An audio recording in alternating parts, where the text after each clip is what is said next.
We have one of the most generous welfare systems in the world, but some people take advantage of it, using taxpayer money on things like drugs and gambling. Is a cashless card the answer? To punish everyone for the crimes of a very few it's ludicrous. We have real challenges here. If you're not willing to shine a spotlight on your problems, well, how can you expect to get help? We are still Australian citizens, and all we ask is to be equal, please. Tonight, we're in the dole capital of Australia, where soon 6,000 welfare recipients will start to receive their payments on the cashless welfare card. It's the first urban area to be trialled, and it's a decision that's divided the community. But the government says something had to change. Life is stressful enough without having to consider a private company taking control of finances that I already handle perfectly fine myself. 32-year-old Jodie McNally has been on a disability stream of New Start since hurting her back 6 years ago. Day-to-day tasks I find really difficult. There don't seem to be enough jobs for people with disabilities to get into. She now faces being on the cashless debit card as part of a new trial in the Wide Bay region of Queensland. Blacktown in Sydney and Mildura and Frankston in Victoria could be next due to the high numbers of people on welfare. It means 80% of welfare payments will go on an Indue, a private banking institution operated card, with the remaining 20% to go to a recipient's bank account. I currently rent privately, and they don't allow for private rentals. You have to get their permission. It means Jodie's landlord would have to hand over their details to Indue. People just don't want to hand their information over to a private company they shouldn't have to deal with. What's your biggest concern about the welfare card? A lack of access to cash. The new trial relates to anyone under the age of 35 who currently receives New Start, youth allowance or a single and partnered parenting payment. For Jodie, she currently gets around $650 a fortnight.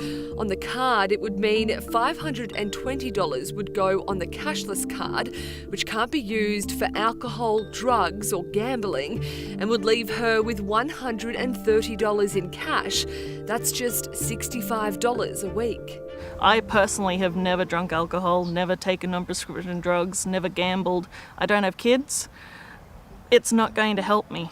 It's just going to cause more problems for me. And that's a sentiment shared by most on welfare, like mum of three, Petra. You know, with single people like myself, I'm going to be going on a card which I can budget my money. So for people like us, I think it's unfair. That is so hard. I couldn't live off what they live off. Terribly hard. So to make it even harder. It's been a controversial topic. Already trials are underway in South Australia and the goldfields of Western Australia.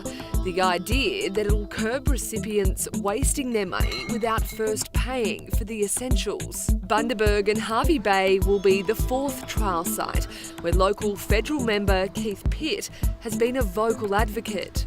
Well, one of the challenges we have locally, of course, is intergenerational welfare. So this is, mums and dads, grandmas and grandpas and their children and grandchildren who have not worked, ever. 1 in 5 people in his electorate are on welfare. He says something had to change to break the cycle of welfare dependency. I've had reports from principals, from school teachers, that they do have students that tell them that they want to go on to New Start. I mean, that's just terrible. What would you say to those people who claim this card will make their lives harder? There'll be things that will be inconvenient, right? There is no doubt about that. You only have to look at what our local media is reporting. $4 to $5 million a month in Bundaberg and Hervey Bay on pokies alone. Do you think this might act as a driver for some people to get off welfare? I think the people who do want to get off welfare are already doing the best that they can to get off welfare. But for every anti-card advocate, there's supporters too. It's probably a good idea. It's funds that are managed, so yeah, probably better off than just spending it on useless, worthless stuff, I guess. It's divided up so that you have to have your essentials first and the extras afterwards. So that's what we all do, don't we? I think it's a great idea. They don't pay their rent first. You know, it doesn't seem to be a priority.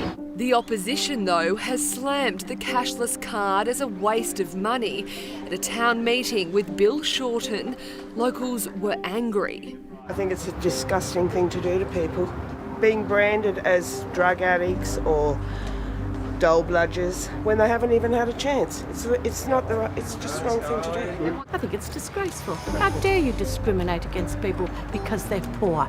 It's a disgrace. With Bill Shorten making this promise. If Labor is to get elected, will you scrap the cashless debit card? We can't stop the rollout, but we did vote against it. I can't unscramble the egg of what this government does, but what we can do, if elected, is we will do what we can to roll it back. But for now, the government is still planning their next move. The government has said there will be a 5th trial site with additional participants, but it could be anywhere across the country. And I think this is what trials are about, to see if your policy works, if it makes real change. Go on it themselves with the same amount that people on Newstart will have to live on, and see if they can do it themselves. Now, we've been running a Facebook poll to see if you think the new cashless welfare card is fair. 57% of you say it is and 43% disagree. The poll's still open. If you'd like to have your say, just head to our Facebook page.